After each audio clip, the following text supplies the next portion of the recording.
My dad made more money than almost everyone we knew. Big house, pool in the backyard, a brand new German sports car every couple of years, expensive dinners, vacations that looked perfect in pictures. From the outside, people thought we were rich, but inside that house, everything was hanging by a thread. Because the truth was, my dad was broke. Not because he was lazy, not because he was stupid, and not because he didn't make enough money.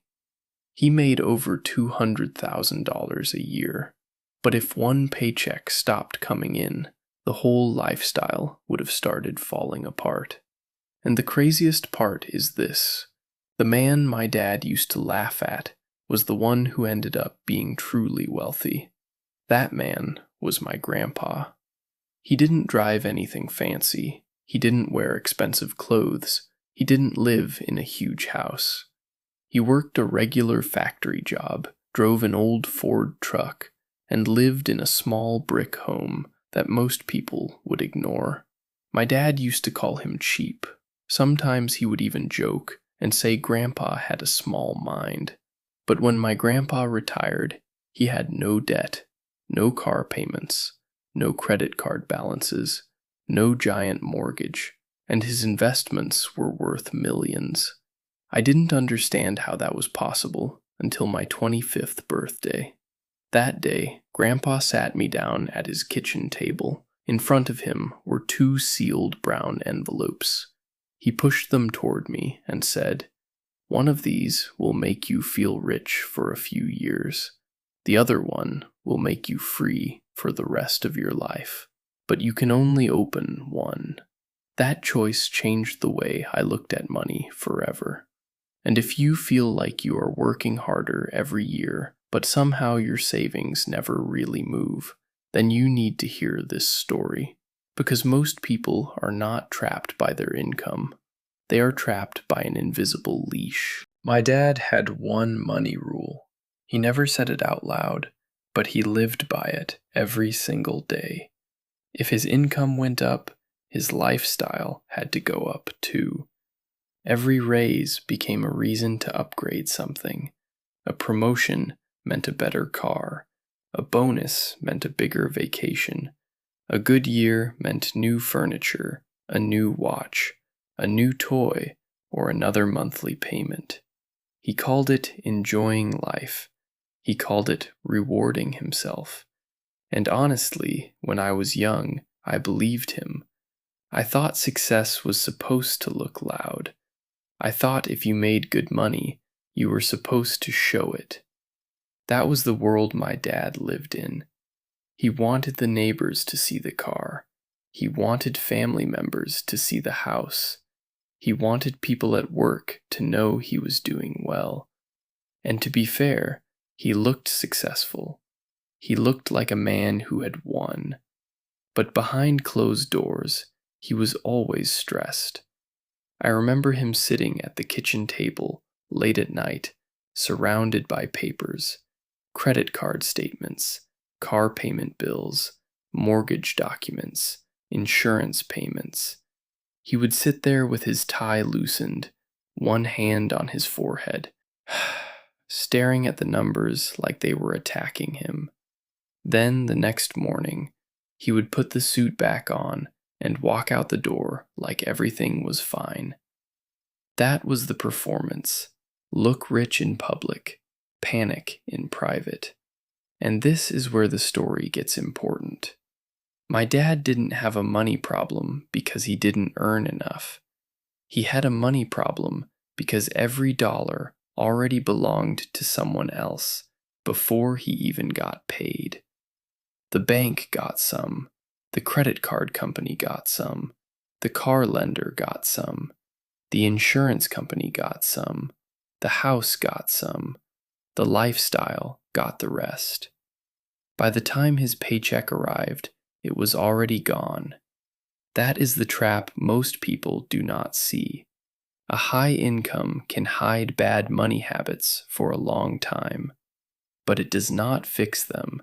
It only makes the cage look nicer. Grandpa had a name for the things my dad loved buying. He called them vampire assets. The first time I heard him say it, I laughed. I thought he was being dramatic. But then he explained it. A vampire asset is something that looks beautiful on the outside, but slowly drains your money every single month. A luxury car is a perfect example. Most people only look at the monthly payment, but the payment is just the beginning. There is higher insurance, premium gas, expensive tires, dealer maintenance, repairs that cost more because the badge on the car is fancy. And then there is depreciation. Every month, the car is taking money from you while also becoming worth less. That is not freedom. That is a very expensive leash. And my dad's garage was full of those leashes. He had a boat he barely used, a watch collection he had to insure, a riding lawnmower for a yard he paid someone else to cut, a sports car that spent most of its life sitting in the garage while he worked long hours to afford it. And that is the part that took me years to understand. Sometimes the things we buy to prove we are free are the same things that make us less free. One evening, I was sitting with Grandpa on his back porch. He was fixing an old toaster instead of buying a new one. I asked him, "Grandpa, Dad makes way more money than you. Why do you live like this?" He didn't get mad. He didn't lecture me. He just looked across the yard and said, "Your dad works for his things. My things work for me." Then he said something I never forgot. When you buy things to impress people who do not really care about you, you are building a cage. And the shinier the thing is, the stronger the bars get. At the time, I thought it was just one of those old sayings, but now I understand exactly what he meant. My dad was not buying peace. He was buying pressure. He was not buying freedom. He was buying more reasons he could never stop working. Outside, but the next trap was the house. My dad loved saying, "We need more space." But the truth was, we did not. We had a 5-bedroom house. 2 of those rooms sat empty almost the entire year. Empty guest rooms, empty closets, empty corners filled with boxes, old clothes, and furniture nobody used. But as a kid, I did not understand the real cost of extra space. You do not just pay for extra square footage when you buy the house. You keep paying for it every day. You heat it in the winter. You cool it in the summer. You clean it. You insure it. You pay taxes on it. You repair it when something breaks. And then you buy furniture to fill it, even if nobody ever sits there. Grandpa called this the square foot tax. He used to say, "People think they own big houses, but a lot of the time, the house owns them." The older I got, the more I saw what he meant. My dad was working long hours to pay for rooms nobody used, furniture nobody sat on, space nobody needed. A lifestyle that looked beautiful from the outside, but felt heavy on the inside. Grandpa's house was different. It was small, simple, quiet, but every inch had a purpose. His kitchen was for cooking. His living room was for reading. His backyard was for sitting, thinking, and drinking tea. He did not have 3 extra bedrooms waiting for guests who might visit once a year. And my dad thought that was embarrassing.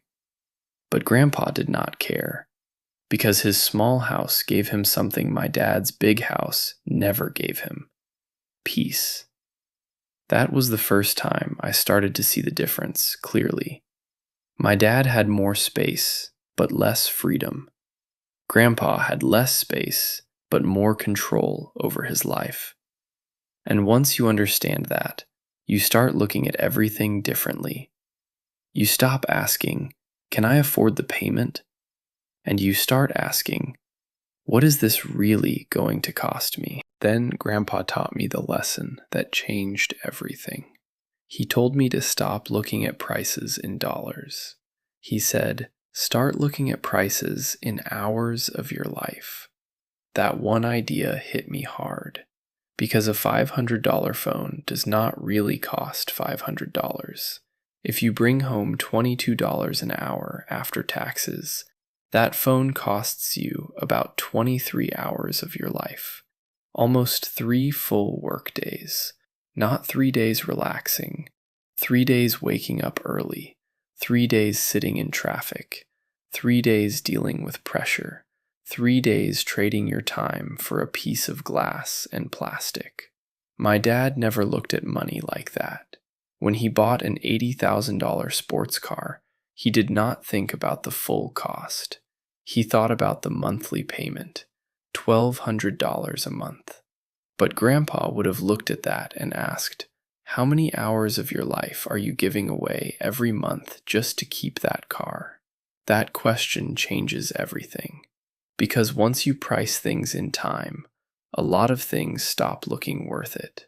I remember finding a beautiful Gibson guitar in my dad's closet. It still had the tags on it. I asked him why he never played it. He looked at it for a second. Then he and said, "I just do not have the time, sport. I have to keep grinding." That hurt more than I expected, because he had traded hours of his life to buy that guitar.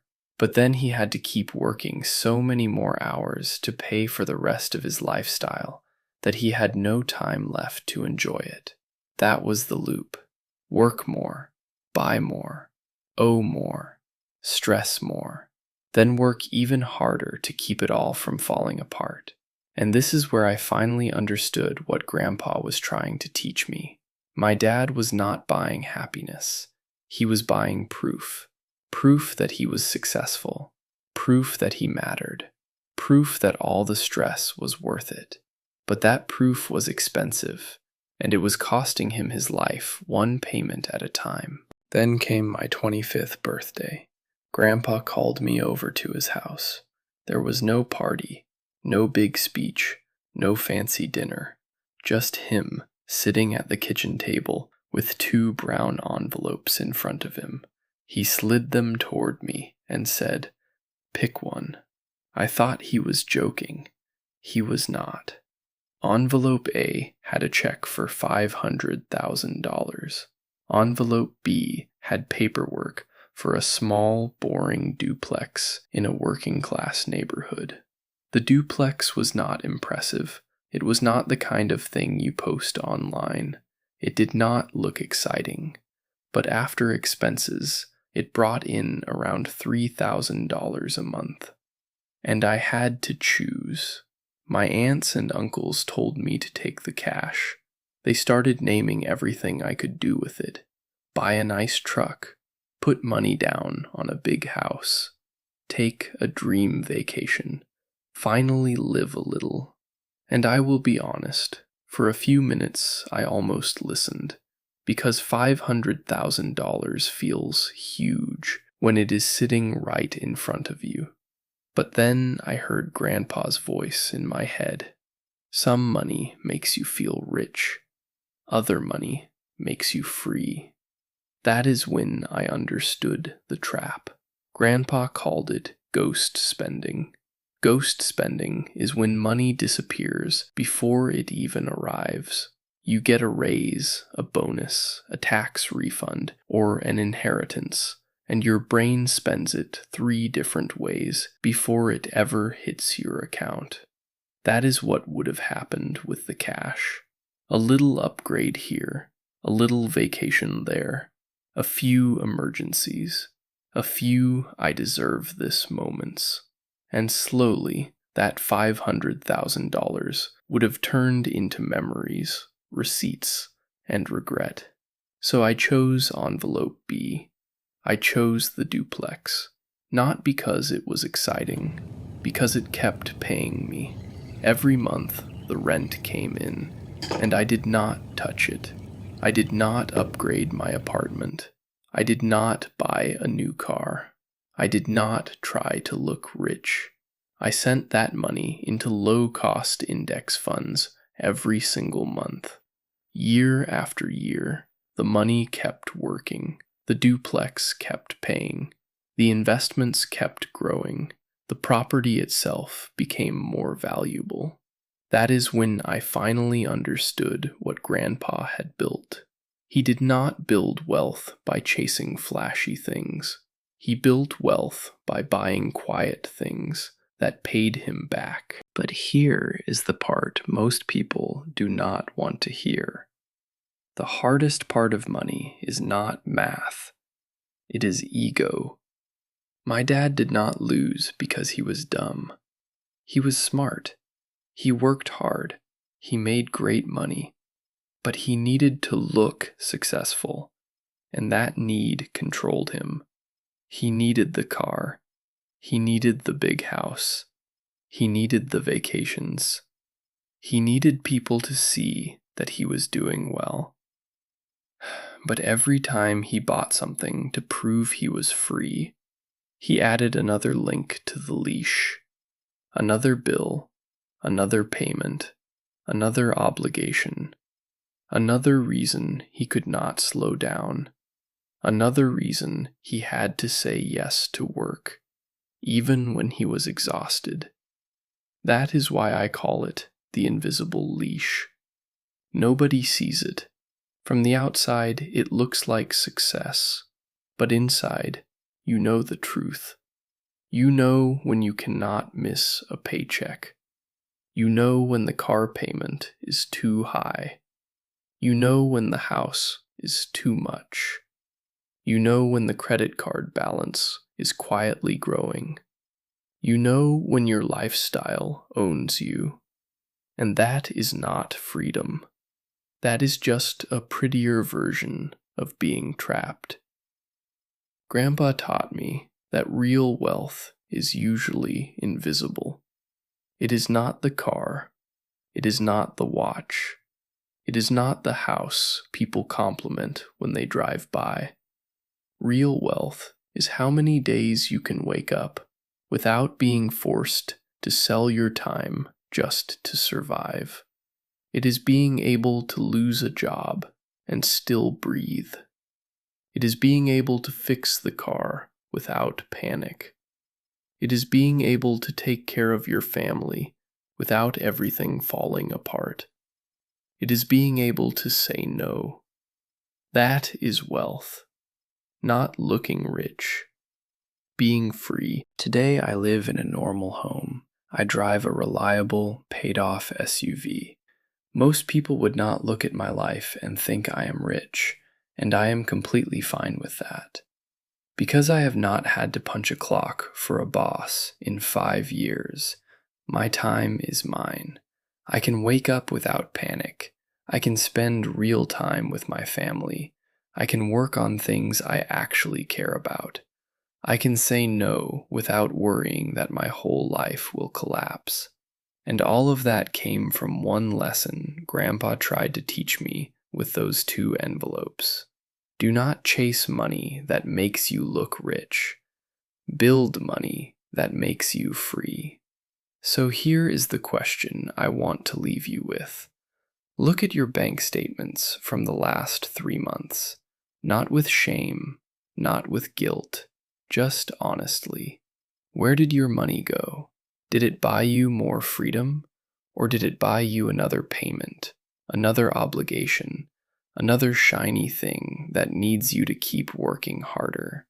Because every dollar you spend is quietly voting for your future. And the scary part is, most people do not realize what they voted for until the leash is already tight. My dad had the income, Grandpa had the wisdom, and in the end, wisdom won. Because money that only makes you look successful can disappear fast, but money that buys back your time can change your entire life.